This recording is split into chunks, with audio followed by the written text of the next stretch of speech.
Welcome everyone. सबको Odisha Hindi classes में स्वागत है। हम लोग हिंदी टीचर LTR एग्ज़ाम और OSSTT एग्ज़ाम के लिए प्रिपेयर कर रहे हैं। तो आज हम लोग देखेंगे निबंध भोला राम का जीव, जिसके लेखक हैं हरिशंकर परसाई। तो चलिए शुरू करते हैं। भोला राम का जीव। ऐसा कभी नहीं हुआ था। धर्मराज लाखों वर्षों से असंख्य आदमियों को कर्म और सिफारिश के आधार पर स्वर्ग या नर्क में निवास स्थान अलॉट करते आ रहे थे, पर ऐसा कभी नहीं हुआ था। सामने बैठे चित्रगुप्त बार बार थूक से पन्ने पलटकर रजिस्टर देख रहे थे। गलती पकड़ में नहीं आ रही थी।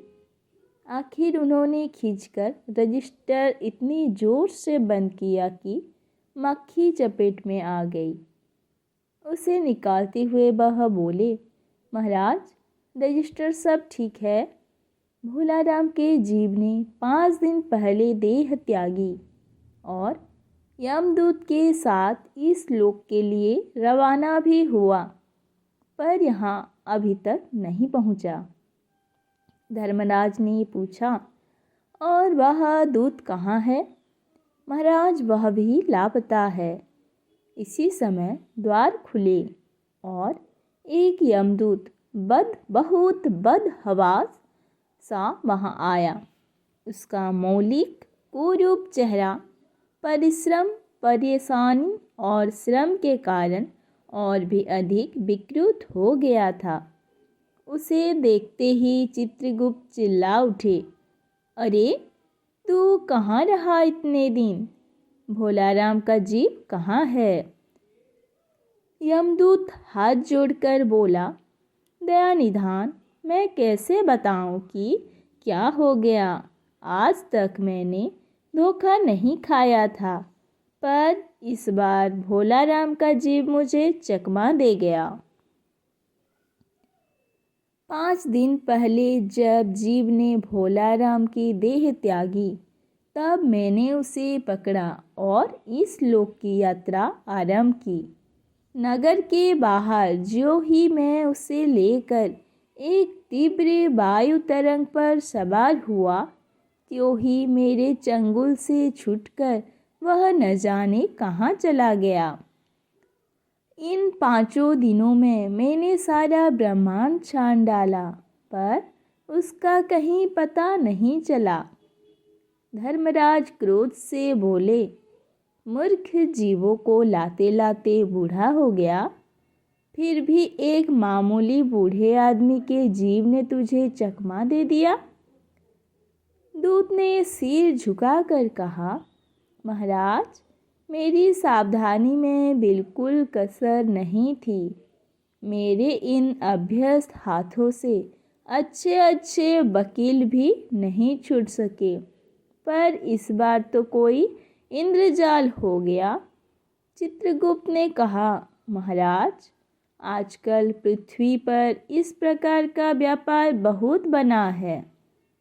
लोग दोस्तों को फल भेजते हैं और रास्ते में ही रेलवे वाले उड़ा लेते हैं। होजरी के पार्सलों के मोजे रेलवे के अफसर पहनते हैं। मालगाड़ी के डिब्बे रास्ते में कट जाते हैं। एक बार और हो रहा है, राजनीतिक दलों के नेता विरोधी नेता को उड़ाकर कहीं बंद कर देते हैं। कहीं भोला राम के जीव को भी तो किसी विरोधी ने मरने के बाद भी खराबी करने के लिए नहीं उड़ा लिया। धर्मराज ने व्यंग से चित्रगुप्त की ओर देखते हुए कहा, तुम्हारी भी रिटायर होने की उम्र आ गई। भोला राम जैसे नगण्य दीन आदमी से किसी को क्या लेना देना। इसी समय कहीं से घूमते फिरते नारद मुनि वहाँ आ गए।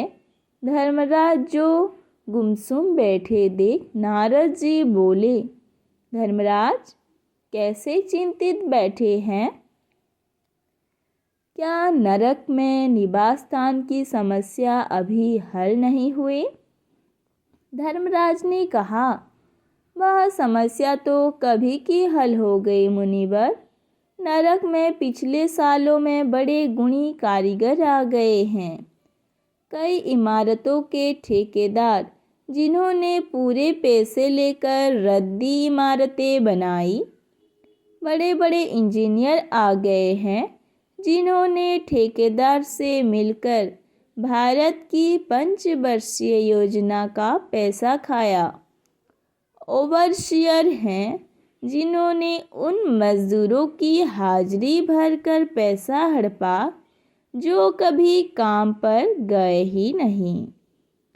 इन्होंने बहुत जल्दी नरक में कई इमारतें तान दी हैं। यह समस्या तो हल हो गई। भोलाराम नाम के एक आदमी की 5 दिन पहले ही मृत्यु हो गई। उसके जीप को यह दूत यहाँ ला रहा था कि जीप इसे रास्ते में चकमा देकर भाग गया। इसने सारा ब्रह्मांड छान डाला पर वह कहीं नहीं मिला। अगर ऐसा होने लगा तो पाप पुण्य का भेद ही मिट जाएगा। नारद ने पूछा, उस पर इनकम टैक्स तो बकाया नहीं था? हो सकता है उन लोगों ने रोक लिया हो। चित्रगुप्त ने कहा, इनकम होती तो टैक्स होता, भूखमरा था। नारद बोले, मामला बड़ा दिलचस्प है। अच्छा, मुझे उसका नाम पता तो बतलाओ, मैं पृथ्वी जाता हूँ। चित्रगुप्त ने रजिस्टर देखकर बताया, भोलाराम नाम था उसका। जबलपुर शहर के धमापुर मोहल्ले में नाले के किनारे एक 1.5 कमरे के टूटे फूटे मकान में वह परिवार समेत रहता था। उसके एक स्त्री थी, 2 लड़के और एक लड़की। उम्र लगभग 65 साल। सरकारी नौकर था। 5 साल पहले रिटायर हो गया था। मकान का किराया उसने 1 साल से नहीं दिया था, इसीलिए मकान मालिक उसे निकालना चाहता था कि इतने में भोलाराम ने संसार ही छोड़ दिया। आज 5वां दिन है। बहुत संभव है कि अगर मकान मालिक वास्तविक मकान मालिक है तो उसने भोलाराम के मरते ही उसके परिवार को निकाल दिया होगा। इसीलिए आपको परिवार की तलाश में काफ़ी घूमना पड़ेगा। नारद भोलाराम के नगर में पहुंच गए। माँ बेटी के सम्मिलित क्रंदन से ही भोलाराम का मकान पहचान गए। द्वार पर जाकर उन्होंने आवाज़ लगाई, नारायण नारायण। लड़की ने देखकर कहा, आगे जाओ महाराज। नारद ने कहा, मुझे भिक्षा नहीं चाहिए, मुझे भोलाराम के बारे में कुछ पूछताछ करनी है। अपनी माँ को जरा बाहर भेजो बेटी। भोलाराम की पत्नी बाहर आई। नारद ने कहा, माता, भोलाराम को क्या बीमारी थी? भोलाराम की पत्नी बताई, क्या बताऊं, गरीबी की बीमारी थी। 5 साल हो गए पेंशन पर बैठे, पर पेंशन अभी तक नहीं मिली। हर 10-15 दिन में एक दरख्वास्त देते थे, पर वहाँ से या तो जवाब नहीं आता था और आता तो यही कि तुम्हारी पेंशन पर विचार हो रहा है। इन 5 सालों में मेरे सब गहने बेचकर हम लोग खा गए, फिर बर्तन बिके, अब कुछ नहीं बचा था। फाके होने लगे थे। चिंता में घुलते घुलते और भूख से मरते मरते दम तोड़ दिया। नारद ने कहा, क्या करोगी माँ, उनकी इतनी ही उम्र थी। ऐसा तो मत कहो महाराज, उम्र तो बहुत थी। 50-60 रुपया महीना पेंशन मिलती तो कहीं कुछ काम करके गुजारा हो जाता। पर क्या करें, 5 साल नौकरी से बैठे हो गए और अभी तक कोई कौड़ी नहीं मिली। दुख की कथा सुनने की फुर्सत नारद को थी ही नहीं। वह अपने मुद्दे पर आए और बोले, माँ, यह बताओ कि यहाँ किसी से क्या उसका विशेष प्रेम था जिसमें उनका जी लगा हो। पत्नी बोली, लगाव तो महाराज बाल बच्चों से ही होता है। नहीं, परिवार के बाहर भी हो सकता है। मेरा मतलब कोई स्त्री ने गुर्रा कर नारद की ओर देखा। बोली, बको मत महाराज, साधु हो, कोई लुच्चे लफंगे नहीं हो। जिंदगी भर उन्होंने किसी दूसरी स्त्री को आंख उठाकर भी नहीं देखा। नारद हंसकर बोले, तुम्हारा सोचना ठीक ही है। यह भ्रम अच्छी गृहस्थी का आधार है। अच्छा माता, मैं चला। व्यंग समझने की असमर्थता ने नारद को सती के क्रोध की ज्वाला से बचा लिया। स्त्री ने कहा, महाराज, आप तो साधु हैं, सिद्ध पुरुष हैं, कुछ ऐसा नहीं कर सकते कि उनकी रुकी हुई पेंशन मिल जाए। इन बच्चों का पेट कुछ दिन भर जाएगा। नारद को दया आ गई। वह कहने लगे, साधुओं की कौन बात मानता है। मेरा यहाँ कोई मर्द तो है नहीं, फिर भी मैं सरकारी दफ्तर जाऊँगा और कोशिश करूँगा। वहाँ से चलकर नारद सरकारी दफ्तर पहुँचे, जहाँ पहले ही कमरे में बैठे बाबू से उन्होंने भोलाराम के बारे में बातें की। उस बाबू ने उन्हें ध्यानपूर्वक देखा और बोला, भोलाराम ने दरख्वास्तें तो भेजी थी, पर उन पर वजन ही नहीं रखा था, इसीलिए कहीं उड़ गई होगी। नारद ने कहा, भाई, यहाँ तो बहुत से पेपर वेट रखे हैं, इन्हें क्यों नहीं रख दिया। बाबू हंसा, आप साधु हैं, आपको दुनियादारी समझ में नहीं आती। दरख्वास्तें पेपर वेट से नहीं दबती। खैर, आप उस कमरे में बैठे बाबू से मिलिए। नारद उस बाबू के पास गए। उसने तीसरे के पास भेजा, तीसरे ने चौथे के पास, चौथे ने पांचवे के पास।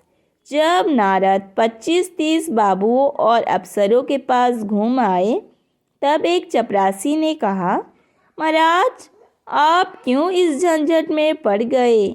आप अगर साल भर भी यहाँ चक्कर लगाते रहें तो भी काम नहीं होगा। आप तो सीधे बड़े साहब से मिलिए, उन्हें खुश कर लिया तो अभी आपका काम हो जाएगा। नारद बड़े साहब के कमरे में पहुँचे। बाहर चपरासी ऊँघ रहा था, इसीलिए उन्हें किसी छेड़ा नहीं। उन्हें एकदम बिना विजिटिंग कार्ड के आया देख साहब बड़े नाराज हुए। बोले, इसे कोई मंदिर समझ लिया है क्या। धड़ाधड़ चले आए, चिट क्यों नहीं भेजी। नारद ने कहा, कैसे भेजता, चपरासी तो सो रहा है। क्या काम है, साहब ने रोब से पूछा। साहब बोले, आप हैं बैरागी, दफ्तरों के रीति रिवाज नहीं जानते। असल में भोलाराम ने गलती की। भाई, यह भी एक मंदिर है, यहाँ भी दान करना पड़ता है, भेंट चढ़ानी पड़ती है। आप भोलाराम के आत्मीय मालूम होते हैं। भोलाराम की दरख्वास्तें उड़ रही है, उन पर वजन रखिए। नारद ने सोचा कि फिर यहाँ वजन की समस्या खड़ी हो गई। साहब बोले, भाई, सरकारी पैसे का मामला है, पेंशन का केस 20 दफ्तरों में जाता है। देर लग ही जाती है। हजारों बार एक ही बात को 1000 जगह लिखना पड़ता है, तब पक्की होती है। जितनी पेंशन मिलती है उतनी कीमत की स्टेशनरी लग जाती है। हाँ, जल्दी भी हो सकती है, मगर साहब रुके। नारद ने कहा, मगर क्या? साहब ने कुटिल मुस्कान के साथ कहा, मगर वजन चाहिए। आप समझे नहीं। जैसे आपकी सुंदर वीणा है, इसका भी वजन भोलाराम की दरख्वास्त पर रखा जा सकता है। मेरी लड़की गाना बजाना सीखती है, यह मैं उसे दूंगा। साधुओं की वीणा तो बड़ी पवित्र होती है। लड़की जल्दी संगीत सीख गई तो उसकी शादी हो जाएगी। नारद अपनी वीणा छीनते देखकर जरा घबराए, पर फिर संभल कर उन्होंने वीणा टेबल पर रख कर कहा, यह लीजिए, अब जरा जल्दी उसके पेंशन का ऑर्डर निकाल दीजिए। साहब ने प्रसन्नता से उन्हें कुर्सी दी, वीणा को एक कोने में रखा और घंटी बजाई। चपरासी हाजिर हुआ। साहब ने हुक्म दिया, बड़े बाबू से भोलाराम के केस की फाइल लाओ। थोड़ी देर बाद चपरासी भोलाराम की 100-150 दरख्वास्तों से भरी फाइल लेकर आया। उसमें पेंशन के कागजात भी थे। साहब ने फाइल पर नाम देखा और निश्चित करने के लिए पूछा, क्या नाम बताया साधु जी आपने? नारद ने समझा कि कुछ ऊंचा सुनते हैं, इसलिए जोर से बोले, भोलाराम। सहसा फाइल में से आवाज़ आई, कौन पुकार रहा है मुझे? पोस्टमैन है क्या?